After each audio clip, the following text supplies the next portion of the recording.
So hello everyone. आज हमारी YouTube series का डे 3 है और फर्स्ट 2 डेज में हम लोगों ने चैप्टर एनसीईआरटी वाइज पूरा कंप्लीट कर लिया था। आज हम लोग चैप्टर 1 के एक्स्ट्रा क्वेश्चंस करेंगे और जैसे ही चैप्टर 1 के एक्स्ट्रा क्वेश्चंस हमारे कंप्लीट हो जाएंगे देन हम चैप्टर 2 की ओर आगे बढ़ेंगे। ठीक है, सो आज स्टार्ट करते हैं चैप्टर 1 के extra question. So first question जो है वो हमारा ये है। आई नो देखो कुछ क्वेश्चन इसमें आपको इसलिए लेंगे रिपीटेड है बट वो प्रैक्टिस के लिए, सो प्लीज इस चीज का भी ध्यान रखना। फर्स्ट क्वेश्चन है check whether 4 raised to the power n can end with 0 or not। Question है चेक करो कि क्या 4 raised to the power n जो है यानी 4 की पावर n जो है क्या वो कभी 0 से एंड होगा या फिर नहीं होगा। ठीक है, क्या हमने इस टाइप का क्वेश्चन नहीं करा है ना, तो देखो सेम उसी पैटर्न से हम करेंगे। क्या कि भैया 4 raised to the power n जो है आप उसको लिख सकते हो 2 into 2 की power n। 4 raised to the power n has 2 square raised to the power n as factor। ये फैक्टर है फॉर अ नंबर, किसी भी नंबर को टू एंड विद 0, जिसको 0 से एंड होना है, इट मस्ट कंटेन, उसके अंदर क्या क्या होना चाहिए भैया, उसके अंदर होने चाहिए दो चीजें 2 and 5 age factor, but 4 raised to the power n does not have 5 as factor, so this implies 4 raised to the power n can never end with 0। ठीक है, बहुत सिंपल सी बात थी, कुछ बहुत एक्स्ट्रा ऑर्डिनरी नहीं करा हमने, कुछ भी कुछ ऐसा काम नहीं करा, नॉर्मल जो सिंपल बात थी हमने वो लिखी है इसमें। ठीक है, चलो अब नेक्स्ट क्वेश्चन देखते हैं क्या है इस सीरीज का। ठीक है, स्टार्टिंग क्वेश्चन हो सकता है आप लोगों को इजी लगे बिकॉज मैंने वो इसलिए डाले हैं ताकि एक बार आपका फ्लो बन जाए, उसके बाद हम क्वेश्चन को बढ़ा सकते हैं। ठीक है, इतना नोट कर लो, उसके बाद हम आगे बढ़ते हैं। चलो, तो उम्मीद करता हूं इतना आप सभी ने नोट कर लिया होगा। अब नेक्स्ट क्वेश्चन की अगर बात करूं, नेक्स्ट क्वेश्चन भी बहुत ज्यादा सिंपल रखा है मैंने। नेक्स्ट क्वेश्चन में आपको क्या करना है, नेक्स्ट क्वेश्चन आपसे कह रहा है कि आपको भैया 3 नंबर दे रखे हैं 40, 36 और 126। आपको क्या करना है, इन तीनों नंबर का एचसीएफ और एलसीएम दोनों निकालने हैं। आओ निकालते हैं। मैं कह रहा हूं एचसीएफ और एलसीएम कुछ भी निकाल लो, सबसे पहले मुझे क्या करना पड़ेगा, प्राइम फैक्टराइजेशन। आओ, फिर 36 के फैक्टर करते हैं,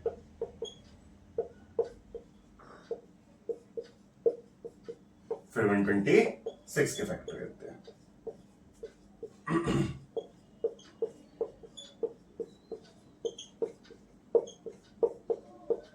सबके फैक्टर कर लिए। अब 40 को मैं क्या लिख सकता हूं भैया, 2 की पावर 3, 2 कितनी बार आ रहा है, 3 बार, तो 2 की पावर 3 और 5 की पावर 1। 36 को आप क्या लिख सकते हो भैया, 2 का स्क्वायर इंटू 3 का स्क्वायर। 126 को आप क्या लिख सकते हो भैया, 126 को अगर सॉरी यहाँ पे थोड़ी सी गड़बड़ हुई है ना, वही मेरे को कुछ तो गड़बड़ लग रही है। 126 को अगर मैं लिखूंगा तो यहाँ पे ये 63 हो जाएगा, देन 3 से ये 21 हो जाएगा, देन 3 से ये 7 हो जाएगा और 7 से ये 1 हो जाएगा। Solve for it. ठीक है, 2 की पावर 1 इंटू 3 का स्क्वायर इंटू 7 की पावर 1। अब अगर मैं देखूं इन सबका कॉमन पार्ट, एचसीएफ क्या कहते हैं, सबसे पहले कॉमन लो, तो क्या कॉमन है, क्या सिर्फ 2 ही कॉमन है। हाँ जी, क्या 2 के अलावा कोई और नंबर 3 कॉमन है, कॉमन मींस तीनों में आना चाहिए। ठीक है, बहुत बच्चे गड़बड़ क्या करते हैं कि भाई ये 3 2 में आ रहे हैं ना तो कॉमन ही हुआ ना, बट ये वो तीसरे में आ रहा है, आंसर है नो। तो कॉमन सिर्फ और सिर्फ 2 है, और कॉमन की सबसे छोटी पावर कितनी है यहाँ पे भैया, कॉमन की सबसे छोटी पावर है 1, तो इसका एचसीएफ कितना हो जाएगा 2, यानी 2 ही वो नंबर है जो इन तीनों को क्या करता है, एक साथ डिवाइड करता है। चलो समझ आ गया, होप सो समझ आ गया हो। आगे बढ़ते हैं हम। ठीक है, इसी के साथ अगर मैं आगे बढ़ूं, अब इसको मैं रब कर रहा हूं क्योंकि मुझे थोड़ा सा स्पेस चाहिए था। अब मुझे इसका एलसीएम निकालना है। एलसीएम क्या कहता है, एलसीएम कहता है डायरेक्ट हाईएस्ट पावर पिक करो। 2 की हाईएस्ट पावर कितनी है 3, 3 की हाईएस्ट पावर कितनी है 2, 5 की हाईएस्ट पावर कितनी है 1 और 7 की हाईएस्ट पावर कितनी है 1। अब 2 का पावर 3 कितना होता है ये भैया, लिखते चलो। अच्छा थोड़ा सिंप्लीफिकेशन करते हैं, 8 5 जा 40 और 7 9 जा 63, बस कैलकुलेशन इजी होगी इसलिए मैंने ऐसे करा है। और 12 1 कैरी 2 5 2 0, तो हमारा एलसीएम भी आ गया और हमारा एचसीएफ भी आ गया। उम्मीद करता हूं क्वेश्चन समझ आया हो, बहुत इजी क्वेश्चन था, बस एचसीएफ और एलसीएम निकालना था। ठीक है, अब चलते हैं अपने नेक्स्ट क्वेश्चन पे, जहां से हमारे थोड़े अच्छे लेवल के क्वेश्चन स्टार्ट होते हैं। अब नेक्स्ट क्वेश्चन में आपसे क्या बोला गया, नेक्स्ट क्वेश्चन में आपसे बोला गया कि आपके पास 2 नंबर है पी और क्यू। कितने नंबर है 2, पी और क्यू, और दोनों नंबर कैसे है भैया, दोनों नंबर है प्राइम नंबर। दोनों नंबर कैसे हैं, प्राइम नंबर। अब अगर आपके पास दो नंबर हैं और दोनों नंबर आपके प्राइम हैं, तो आपको क्या प्रूफ करना है, सॉरी आपको क्या फाइंड करना है, आपको फाइंड करना है इनका एलसीएम और एचसीएफ। क्या फाइंड करना है, एलसीएम एंड एचसीएफ। आओ करते। तो अगर मैं इनके एचसीएफ, पहले तो देखो एलसीएम एचसीएफ कुछ भी निकालना हो, फैक्टर निकालने पड़ेंगे। अब मैंने आप लोगों को पढ़ाया है प्राइम नंबर के कितने फैक्टर होते हैं, दो। कौन कौन से, एक फैक्टर वो और एक नंबर इटसेल्फ। क्या यही पढ़ाया है मैंने आप लोगों को, हाँ जी। तो पी के फैक्टर क्या हो जाएंगे, 1 कॉमा पी, और क्यू के फैक्टर क्या हो जाएंगे, 1 कॉमा क्यू। अब मैं कह रहा हूं एचसीएफ क्या होता है, एचसीएफ होता है भैया जो कॉमन है वो कॉमन और उसकी छोटी पावर ले लो। तो अगर मैं यहां से एचसीएफ देखूं, क्या दोनों में क्या कॉमन है, पी और क्यू किसी दोनों में आ रहे हैं, नहीं, सिर्फ एक में पी आ रहा है एक में क्यू आ रहा है। कॉमन क्या है, सिर्फ 1। तो एचसीएफ कितना हो जाएगा, 1। बट अगर मैं एलसीएम की बात करूं तो एलसीएम कितना हो जाएगा भैया, एलसीएम कहते हैं सबको मल्टीप्लाई कर दो, कर दिया सबको मल्टीप्लाई, तो क्या हो जाएगा, पी क्यू। तो एक बहुत इंपॉर्टेंट चीज जो आप लोगों को याद रखोगे कि अगर मैं आपको दो प्राइम नंबर देता हूं और उनका एचसीएफ पूछता हूं, तो उनका एलसीएम हमेशा कितना होगा, 1। और अगर मैं आपसे उनका एलसीएम पूछता हूं तो उनका एलसीएम हमेशा कितना होगा, प्रोडक्ट ऑफ नंबर के बराबर। होप सो इतनी बातें आप सभी को क्लियर हो। अब चलते हैं हम अपने नेक्स्ट क्वेश्चन की ओर, ठीक है, नोट कर लो इतना।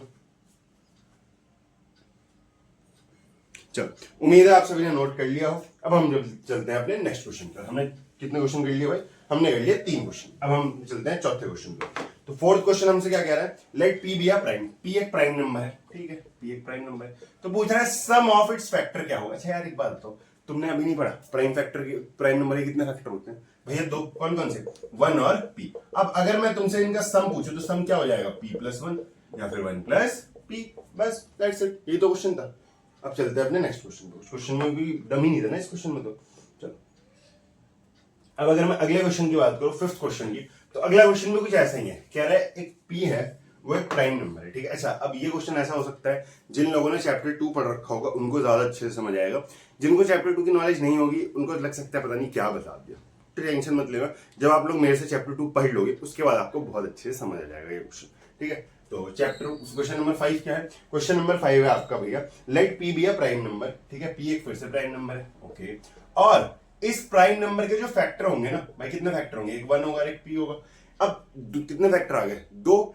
इन दोनों फैक्टर्स की हेल्प से एक इक्वेशन बनानी है। कैसे इक्वेशन बनानी है, क्वाड्रेटिक इक्वेशन, ओके। इसका मतलब ये दोनों जो फैक्टर्स आए हैं ये किसके तरह एक्ट करेंगे, ये एक्ट करेंगे जीरोस। किसके लिए, फॉर क्वाड्रेटिक इक्वेशन, ठीक है। अब क्वाड्रेटिक इक्वेशन में इक्वेशन बनाने का फॉर्मूला अगर किसी को याद है तो प्लीज कमेंट करना, वरना मैं तो लिख ही रहा हूं यहाँ पे। क्या होता है, x² minus sum of zeros, SOZ का मतलब है सम ऑफ जीरोस, प्लस POZ का मतलब है प्रोडक्ट ऑफ जीरोस। यानी क्या करना है, जीरोस को सम करना है और जीरोस का प्रोडक्ट करना है। अच्छा, अब सम ऑफ जीरोस कितना आएगा तुम लोग खुद बताओ। पहला 0 1 है, दूसरा p है, तो सम कितना हो जाएगा भैया, p + 1।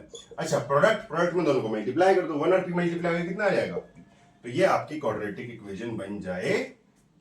उम्मीद करता हूं इतनी बातें आपको समझ आ रही हो, कोई प्रॉब्लम ना हो, ठीक है। जल्दी नोट कर लो फटाफट। चल, अब चलते हैं अपने नेक्स्ट क्वेश्चन की ओर। तो नेक्स्ट क्वेश्चन हमसे क्या कह रहा है, क्वेश्चन नंबर 6। क्वेश्चन नंबर 6 हमसे कह रहा है कि भैया दो कॉन्जिक्यूटिव पॉजिटिव इंटीजर है आपके पास। कितना कॉन्जिक्यूटिव पॉजिटिव इंटीजर है, 2।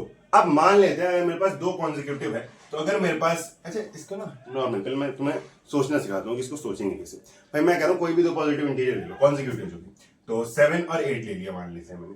7 के अगर मैं फैक्टर करूँ तो 7 के फैक्टर क्या होंगे, 1, 7। 8 के फैक्टर क्या होंगे, 1 2 4 8। अच्छा, मैं ऐसे किसी का भी फैक्टर निकालू, मान लेते हैं मैंने 2 कॉन्जिक्यूटिव नंबर लिए 9 और 10। 9 के फैक्टर क्या होंगे, 1 3 9। 10 के क्या होंगे, 1 2 5 10। क्या कभी भी दोनों में कुछ कॉमन आ रहा है, क्या कभी दोनों में कुछ कॉमन आ रहा है, आंसर है नो। तो ये चीज याद रखना कि अगर आप 2 कॉन्जिक्यूटिव नंबर लेते हैं, क्या बोले मैंने, कि अगर मैं 2 कॉन्जिक्यूटिव नंबर लेता हूं तो उनका HCF हमेशा कितना होता है, 1 होता है। तो ये चीज आपको याद रखनी है, HCF of 2 consecutive number is always 1। ये क्वेश्चन था, आप मान सकते हो। ये असर्शन रीजन में स्टेटमेंट आ सकती है। इनका एलसीएम कितना हो जाएगा, फिर एलसीएम प्रोडक्ट ऑफ नंबर के बराबर होगा, ठीक है। प्लीज इसे याद रखना, कोई बहुत बड़ी बात नहीं है, इतना आप लोग याद रख सकते हो। अब आगे चलते हैं अपने नेक्स्ट क्वेश्चन की ओर, जो कि है क्वेश्चन नंबर 7। अच्छा, 7th में अभी थोड़ी देर के लिए स्किप कर रहा हूँ, ठीक है। एक रीजन है, वो मैं जब वर्ड प्रॉब्लम कराऊंगा थोड़ा उससे पहले तो समझाऊंगा, तब कराऊंगा। अभी हम चलते हैं क्वेश्चन नंबर 8 पे। 8th क्वेश्चन क्या कह रहा है, the ratio of LCM and HCF. ठीक है भाई, क्या कह रहा है, मुझे निकालना है, you have to find ratio. किस किस का रेशियो फाइंड करना है, एलसीएम इज टू एचसीएफ का। ठीक है, एलसीएम इज टू एचसीएफ का रेशियो आपको फाइंड करना है। किस, अच्छा ऑब्वियस बात नहीं, मुझे एलसीएम निकालना है, एचसीएफ निकालना है, 2 नंबर होने चाहिए। 2 नंबर के बिना तो एलसीएम एचसीएफ नहीं निकल सकता, मिनिमम 2 नंबर होने चाहिए। ठीक है, अब पहला नंबर क्या रखा है, जो फर्स्ट नंबर है वो है आपका least prime number. First number है आपका least prime number. Second number क्या है आपका, लीस्ट कंपोजिट नंबर। जल्दी से मुझे कमेंट करके बताओगे लीस्ट प्राइम नंबर, सबसे छोटा प्राइम नंबर क्या होता है। ठीक है, होप सो आप लोगों ने अब तक कमेंट कर दिया हो। सबसे छोटा प्राइम नंबर होता है भैया 2। और सबसे छोटा कंपोजिट नंबर कौन सा होता है, तो सबसे छोटा कंपोजिट नंबर होता है भैया 4। ठीक है, अब मुझे इनका क्या निकालना है, एलसीएम निकालना है, एचसीएफ निकालना है और उसका रेशियो ले लेना है। ठीक है, 2 का फैक्टर क्या होता है 1, 2। 4 का फैक्टर क्या होंगे 1, 2 और 4। अब मैं तुमसे पूछूं बताओ एचसीएफ क्या होगा, तो तुम लोग क्या कहोगे, एचसीएफ क्या होता है। अच्छा ठीक है यार, इसको थोड़ा स्ट्रक्चर वाइज लिखना ज्यादा बेटर रहता है मेरे लिए। 1 into 2 और 2 का स्क्वायर, ऐसे लिखूंगा तो ज्यादा बेटर है। ठीक है, एचसीएफ क्या कहता है, एचसीएफ आपसे कहता है कि भैया आप क्या लो, सबसे पहले तो कॉमन ढूंढो। तो कॉमन क्या है दोनों में, भैया अगर आप कॉमन देखोगे तो ना कॉमन ना इसमें ना 2 है। ठीक है, और 2 की लोएस्ट पावर कितनी है 1, तो इनका एचसीएफ कितना हो जाएगा 2। और इनका एलसीएम क्या हो जाएगा भैया, हाईएस्ट पावर उठा लेते हैं तो एलसीएम हो जाएगा 2, एचसीएफ हो जाएगा 4। रेशियो निकालते हैं, रेशियो किस किस का निकालना है, LCM ratio HCF, LCM upon HCF निकालना है। एलसीएम कितना है 4, एचसीएफ कितना है 2, तो फाइनल आंसर कितना आ जाएगा। बस ये क्वेश्चन है। अब बताओ, ये इतने इजी क्वेश्चन होते हैं भाई इस चैप्टर के। ठीक है, बस आपको कॉन्सेप्चुअली पता होना चाहिए क्या चीज क्या है, क्या चीज क्या नहीं है। कॉन्सेप्चुअल क्लैरिटी बहुत इंपॉर्टेंट है इस चैप्टर के लिए। ठीक है, चले आगे, नोट कर लो।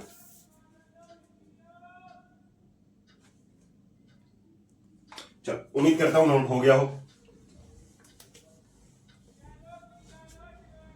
नेक्स्ट क्वेश्चन क्या कह रहा है, नेक्स्ट क्वेश्चन कह रहा है आपको 2 नंबर का एलसीएम और एचसीएफ गिवन है। एचसीएफ गिवन है आपको कितना 9, एलसीएम गिवन है आपको कितना भैया, एलसीएम गिवन है 360।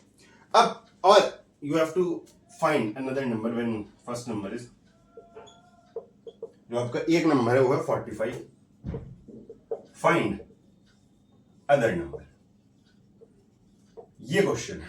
ठीक है, कर लेंगे, कौन सी बड़ी बात है भाई। मैं कह रहा हूं क्या इसके लिए मैंने अभी तुम लोगों को कुछ पढ़ा रखा है, पढ़ा रखा है मेरे हिसाब से पढ़ा रखा है।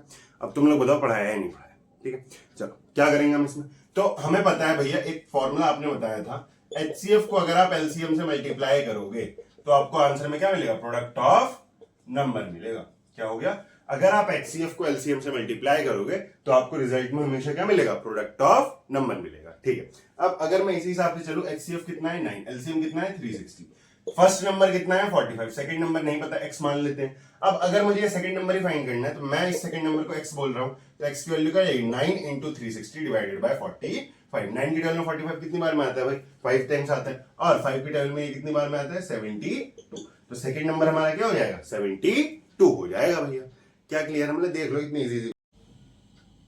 ठीक है, सो होप सो आप सभी ने नोट कर लिया हो। अब हम चलते हैं अपने नेक्स्ट क्वेश्चन पे। तो अगर मैं नेक्स्ट क्वेश्चन की बात करूं तो नेक्स्ट क्वेश्चन कौन सा है हमारा, क्वेश्चन नंबर 10। ठीक है, देखते हैं आओ। अब क्वेश्चन नंबर 10 क्या है हमारा, क्वेश्चन नंबर 10 है कि भैया आपके पास एक नंबर है 3750। क्या नंबर है 3750। आपको ये बताना है कि इसमें 5 का एक्सपोनेंट क्या है। क्या बताना है, 5 का एक्सपोनेंट क्या है, मतलब एक्सपोनेंट मतलब क्या होती है भैया, पावर। यानी कि आप बताना चाहते हो, पूछना चाहते हो 5 की पावर कितनी होगी। ठीक है, तो 3750 को 5 से डिवाइड करेंगे, 35 7 टाइम्स में आता है, 25 5 टाइम्स में, देन 0, देन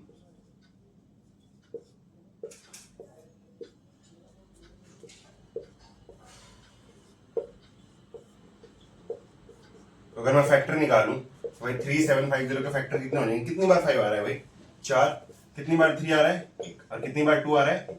तो क्या आंसर क्या होगा, मुझसे एक्सपोनेंट ऑफ 5 पूछा, तो भैया एक्सपोनेंट ऑफ 5 होगा आपका 4, ना कि 5 की पावर 4।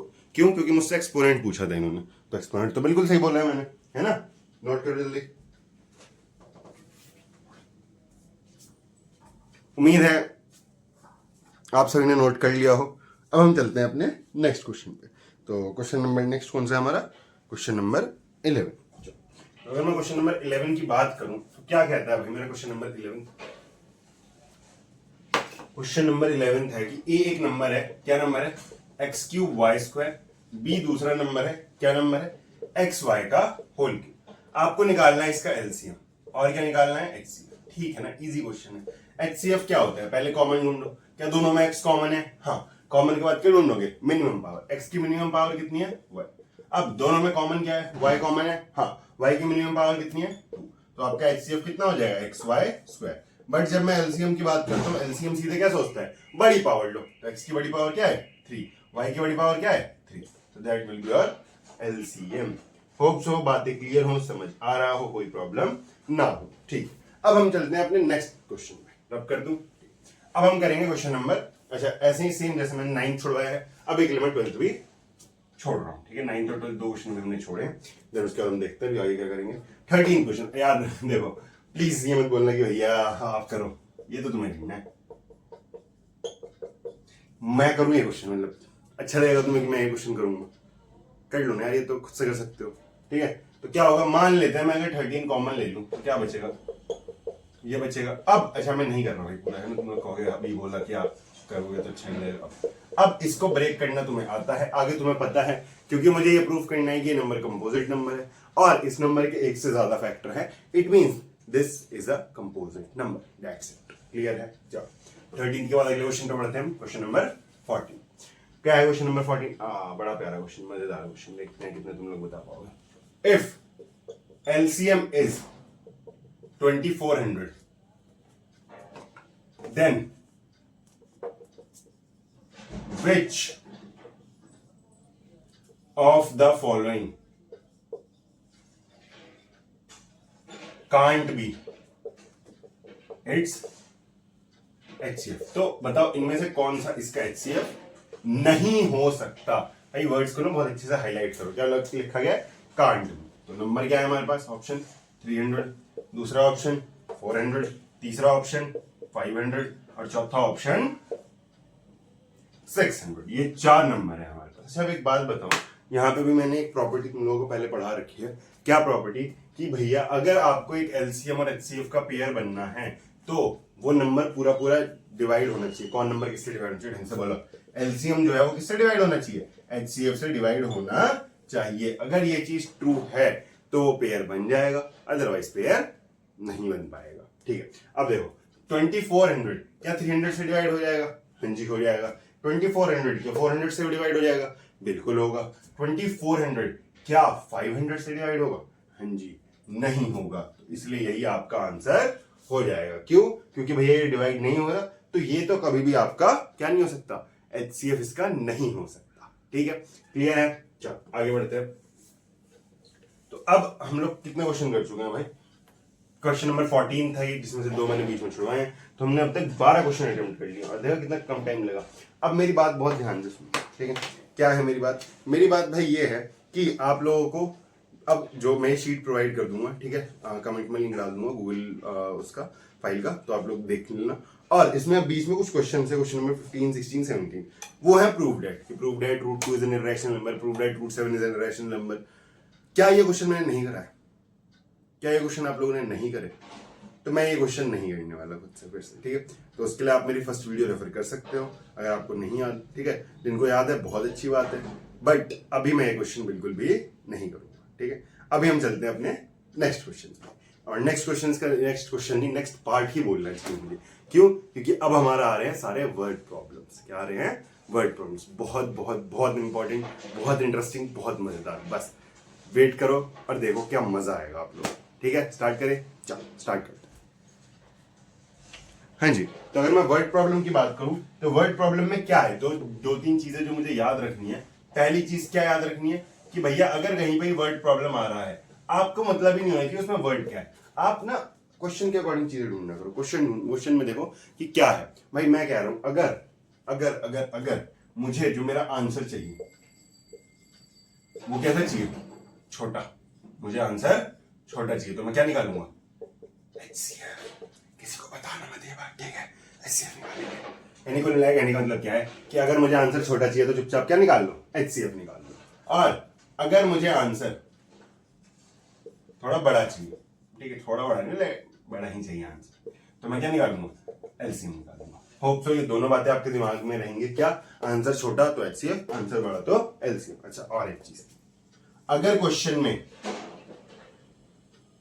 क्वेश्चन में स्टूडेंट के बारे में मेंशन है और मैं HCF LCM निकालूंगा तो मुझे क्या मिलेगा?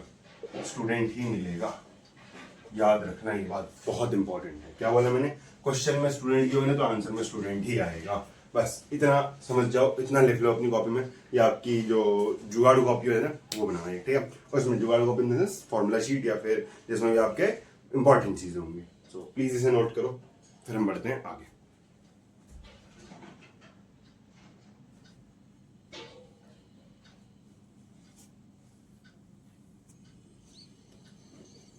चलो अब हम चलते हैं आगे नेक्स्ट पार्ट पे हमारे। तो नेक्स्ट पार्ट हमारा क्या होगा? वर्ड प्रॉब्लम सॉल्व करना। अब हम देखते हैं, अब मैं स्टार्ट करूंगा क्वेश्चन नंबर 18 से। तो क्वेश्चन नंबर 18 क्या कह रहा है? मुझे देखो वर्ड से मतलब नहीं, मुझे बस ये देखना है मेरा जो आंसर आएगा वो बड़ा आएगा या छोटा आएगा, बस इतना देखना है, ठीक है? क्वेश्चन नंबर 18 कह रहा है कि भाई एक स्कूल है, उसमें क्लास 10th में 312 बच्चे, क्लास 11th में कितने बच्चे? 260 स्टूडेंट्स, और क्लास 12th में कितना स्टूडेंट है? 156 स्टूडेंट है। अब आपसे आगे बोला गया है कि इनको जो है ना बस के थ्रू लेके जाना है, इनको जो है बस के थ्रू लेके जाना है। Find maximum number of student who can sit in a bus if. अब मुझसे ये पूछा गया है कि बताओ maximum number of student that can sit in a bus in order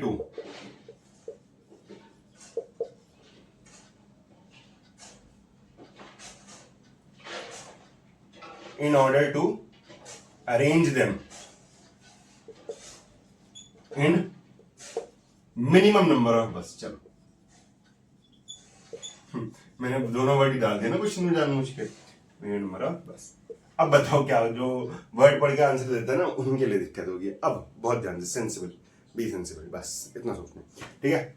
10th में इतने हैं, 11th में इतने हैं, 12th में इतने हैं, ठीक है? अब बोला है you have to find maximum number of student, ज्यादा से ज्यादा कितने बच्चे होंगे that can accommodate a sit in a bus, जो कि एक बस में बैठ सकते हैं, ठीक है? मुझे ये बताना है एक बस में मैं कितने मैक्सिमम टू मैक्सिमम स्टूडेंट बैठाऊं ताकि नंबर ऑफ बसेज जो है वो कम लगे। ओके, अच्छा एक बात बताओ, सुनो, अब तुम्हें लगेगा ना भैया इन्होंने तो बोला है मैक्सिमम स्टूडेंट, यानी कि बहुत सारे बच्चे बैठा दे होंगे। तुम्हारा जो आएगा क्या एक बस में बैठ सकते हैं? ऑब्वियसली बात है ना, नहीं बैठते, ठीक है? प्रैक्टिकल पॉसिबल ही नहीं है। यानी कि मेरा आंसर जो आएगा इनसे छोटा आएगा। ऐसा होगा ना कि हाँ भाई अगर एक क्लास में 500 बच्चे तो 25 बच्चे इस बस में, 25 उसमें, 25 तीसरी में, ऐसे ही होता है बस। तो मुझे जो मेरा फाइनल आंसर चाहिए वो बड़ा चाहिए, छोटा चाहिए? फाइनल आंसर भैया आपको छोटा चाहिए। और अगर फाइनल आंसर छोटा चाहिए होता है तो आप क्या निकालते हो? HCF। वेरी गुड, आओ HCF निकालें। तो क्या है? 312 का फैक्टर करो पहले, तो कितना हो जाएगा? 156, फिर इसका करो 78, फिर करो 39, फिर करो 13, और 13 से 1 टाइम। अब आओ नेक्स्ट पे क्या करते हैं? 260 का कितना हो जाएगा? 130, कितना हो जाएगा? 65, कितना हो जाएगा? 5 से 1 और 13 से करो कितना हो जाएगा? अब 156 से करते हैं 2 बार में, कितना हो जाएगा? 7 और 8, 78, फिर 2 से करते हैं कितना हो जाएगा?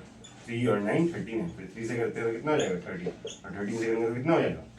क्या सारे फैक्टर निकाल लिए हमने? क्या क्वेश्चन समझ आया? बस देखो क्वेश्चन आया, समझो कि तुम्हें क्या करना है, बच्चों को बस में बैठाना है। तो जो तुम्हारे नंबर ऑफ स्टूडेंट जो कि एक बस में बैठ सकते हैं वो इन तीनों से तो कम ही होंगे ना, इन तीनों से ज्यादा तो नहीं हो सकते जो एक बस में बैठेंगे। तो छोटा आंसर चाहिए, और छोटा आंसर चाहिए तो उसके लिए क्या करते हैं भैया? उसके लिए आप HCF निकालते हो। तो फैक्टर मैंने कर दिया, मैं ऊपर का पोर्शन रब कर रहा हूँ, नोट कर लो जिसे नोट करना है।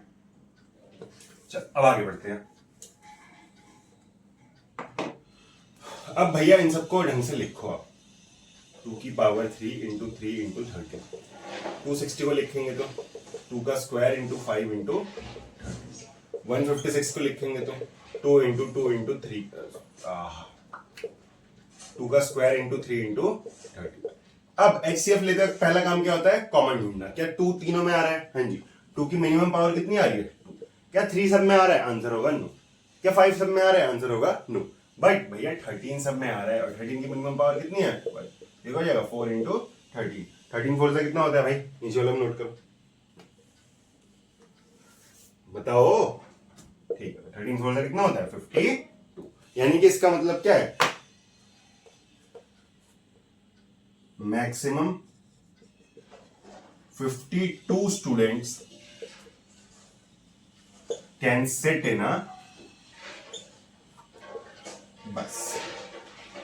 मैक्स टू मैक्स कितने बच्चे सेट हो सकते हैं, मतलब कितने बच्चे बैठ सकते हैं भैया, 52 बच्चे ऐसे हैं जो कि एक बस में बैठ सकते हैं। अब यहां से अगर क्वेश्चन ये आ जाता, इसमें एक क्वेश्चन में और ऐड कर दूंगा कि बताओ नंबर ऑफ बसेस कितनी लगी होंगी, नंबर ऑफ बसेस कितनी लगी होंगी, ठीक है,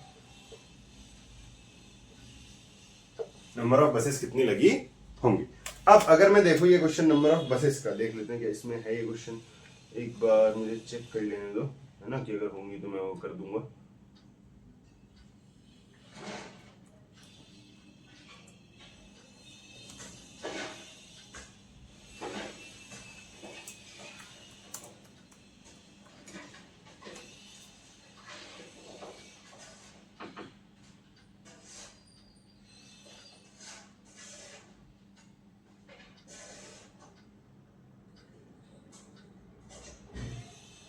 ठीक है सही है, बिल्कुल बिल्कुल है क्वेश्चन ये। हाँ तो देखते हैं हम, अगर नंबर ऑफ बसेस अगर हमें नंबर ऑफ बसेस अगर निकालना है तो हम कैसे करेंगे। अब भैया अगर आपको नंबर ऑफ बसेस निकालना है, ठीक है, क्या नंबर ऑफ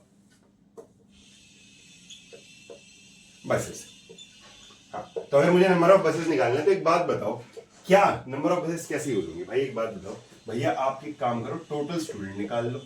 टोटल स्टूडेंट कैसे निकालोगे, आपको पता होगा, वेट में एक बार डेटा वेरीफाई करूं क्या क्या है। ठीक है हमारे पास 312 है, देन 260 है, देन 156, इतने टोटल बच्चे हैं, कितने बच्चे हैं गिन लो भाई इनको, 500 600 और 660 और 710 710 716 और 716 और 726 और 2 728, है ना, इतने बच्चे हमारे पास टोटल। अब एक बस में कितने बैठ सकते हैं 50। अच्छा एक बात बताओ, अगर एक बस में 52 बैठ सकते हैं तो कितनी बसेस लगेंगी, कैसे पता चलेगा भैया, कुछ मत करो, जितने भी टोटल स्टूडेंट है उनको डिवाइड कर दो किससे, नंबर ऑफ बसेस, मतलब number of student in one बस। ठीक, तो अगर मैं देखूं तो क्या करेंगे भैया, नंबर ऑफ बसेस हो जाएगा, हाँ जी, तो भैया नंबर ऑफ बसेस हो जाएगा टोटल स्टूडेंट यानी 728 डिवाइडेड बाय 52, डिवाइड करूंगा तो कितना आएगा भाई 40, तो नंबर ऑफ बसेस कितनी हो जाएंगी 40। ठीक है चलें आगे। अब अगर मैं नेक्स्ट क्वेश्चन पे बढ़ूं इसी के साथ, ठीक है, तो नेक्स्ट क्वेश्चन हमारा क्या हो जाएगा, तो भैया नेक्स्ट क्वेश्चन है आपका कि 3 फार्मर्स, ठीक है, 3 फार्मर्स हैं आपके पास, अब कर रहा हूं मैं, There are 3 farmers, ठीक है, क्वेश्चन नंबर 19 क्या कह रहे हैं, 3 फार्मर है, पहला फार्मर जो है उसके पास 490 kg वीट है, ये फर्स्ट फार्मर है, second farmer has 882 kg of wheat, दूसरे पे 882 kg है, सॉरी 588 है, और थर्ड वाले पे कितना है, थर्ड वाले पे 882, तो ये उनके पास क्या है, उनका स्टॉक है, वीट का स्टॉक है, जो भी कह लो आप, ठीक है। अब आगे क्वेश्चन ने आपसे क्या कहा है कि बताओ उनको क्या करना है, उनको एक दूसरे, मतलब ये बहुत सारी गेहूं है, अब हर एक फार्मर चाहता है कि वो एक डब्बे में रखे, ठीक है, एक बॉक्स में रखे, तो बताओ कितना मैक्सिमम स्टोरेज हो उस बॉक्स का, ताकि सबको इक्वल नंबर हो, मतलब सबको ऐसा ना हो कि जैसे मान लेते हैं मैंने क्या है वीट है ना, नहीं बस, तो वीट भरना मैंने चालू करा, 10 बैग में मैंने भर दिया, 11 बैग आधा भरा, ऐसा बिल्कुल नहीं चाहिए, हमें क्या चाहिए, सारे के सारे बैग बिल्कुल ऊपर तक भर जाए। तो बताओ कितने केजी का मैं क्या लूं, कंटेनर या फिर बैग लूं। अब भाई एक बात बताओ, जो बैग लूंगा क्या वो इनसे बड़ा होगा या इनसे छोटा होगा, ऑब्वियस सी बात है ना भैया, जो भी बैग लोगे आप उसका साइज इनसे छोटा होगा, इट मींस आपको यहाँ पे भी क्या निकालना पड़ेगा, HCF निकालना पड़ेगा, ठीक, तो HCF निकालते हैं। अब तो 490 का HCF कितना हो जाएगा भैया, 2 से करोगे 2, और फिर 588 का लिख लेंगे यहाँ पे, और उसके बगल में 880, ठीक है, एक बार वेरीफाई कर लेंगे ना, ठीक है। अब 14245 हो जाएगा यहाँ, ठीक है, देन इसको हम 3 से करेंगे, 3 से जाएगा क्या, 9 9 और 2 11, नहीं 3 से तो बिल्कुल नहीं जाएगा भाई, 22 नहीं जाएगा, उससे 5 से जाएगा, 5 से करते हैं, चलो 5 से करेंगे तो 4 14, फिर 7 से करेंगे तो 17, फिर 7 से करेंगे तो 110, 588 अगर मैं 2 से करता हूँ तो 2, फिर 9 और 294, फिर 2 से अगर मैं करता हूँ तो 1 4 7, फिर 3 से करते हैं तो कितना हो जाएगा 12 3 बार 12 4 बार में और 27 9 बार में, फिर 47 तो पता ही है ना मैं। और 882 को मैं 2 से करता हूँ तो 441, फिर इसको मैं 3 से करता हूँ तो 1, देन 12 4 टाइम्स, देन 21 7 टाइम्स, फिर इसको 3 से करता हूँ तो 49, इसको 7 से करते हैं 7, इसको 7 से करते हैं 1। अब अगर मैं 490 का देखूँ तो 490 का फैक्टर क्या है भाई, 2 इंटू 5 इंटू 7 का स्क्वायर। 588 का फैक्टर क्या है, 588 का फैक्टर है 2 का स्क्वायर इंटू 3 इंटू 7 का स्क्वायर। 882 का फैक्टर क्या है, 882 का फैक्टर है 2 इंटू 3 का स्क्वायर इंटू 7 का स्क्वायर। अब HCF क्या कहता है, HCF कहता है भैया मिनिमम टू मिनिमम पावर लेनी है कॉमन में। 2 कॉमन है सब में, हाँ जी, मिनिमम पावर कितनी है 1। अच्छा, क्या 5 सब में कॉमन है, नो। क्या 3 सब में कॉमन है, नो। क्या 7 सब में कॉमन है, हाँ। और मिनिमम पावर कितनी है 2, तो कितना हो जाएगा 2 इंटू 49, तो 49 2 से कितना होता है 98, यानी कि जो बैग लेनी है उसकी कैपेसिटी कितनी होनी चाहिए 98 kg की होनी चाहिए। क्या ये बात सबको समझ आई कि जो भी बैग हमें लेना है उसकी मैक्सिमम कैपेसिटी कितनी होगी भैया 78 kg। नोट कर लो, चलो सॉरी 98 भाई 98।